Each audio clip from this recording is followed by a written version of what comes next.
Gender insanity being pushed on our children is an act of child abuse. Very simple. Here's my plan to stop the chemical, physical, and emotional mutilation of our youth. On day one, I will revoke Joe Biden's cruel policies on so-called gender-affirming care. Ridiculous. A process that includes giving kids puberty blockers, mutating their physical appearance, and ultimately performing surgery on minor children. Can you believe this?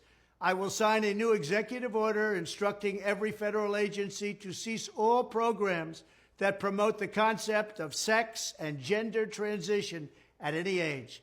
I will then ask Congress to permanently stop federal taxpayer dollars from being used to promote or pay for these procedures and pass a law prohibiting child sexual mutilation in all 50 states. It'll go very quickly.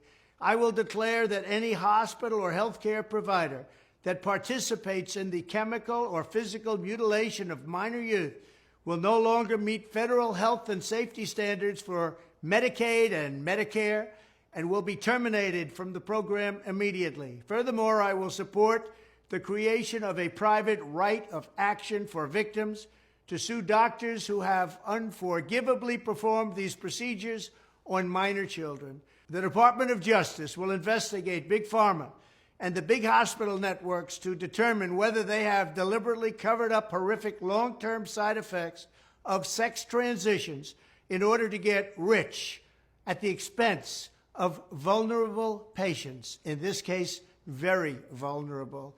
We will also investigate whether Big Pharma or others have illegally marketed hormones and puberty blockers which are in no way licensed or approved for this use.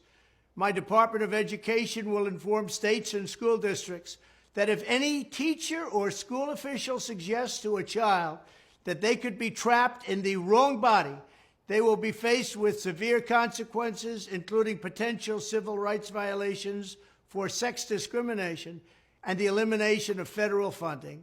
As part of our new credentialing body for teachers, we will promote positive education about the nuclear family, the roles of mothers and fathers, and celebrating rather than erasing the things that make men and women different and unique.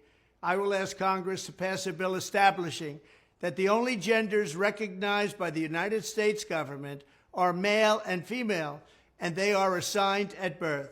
The bill will also make clear that Title IX prohibits men from participating in women's sports, and we will protect the rights of parents from being forced to allow their minor child to assume a gender which is new and an identity without the parent's consent. The identity will not be new, and it will not be without parental consent.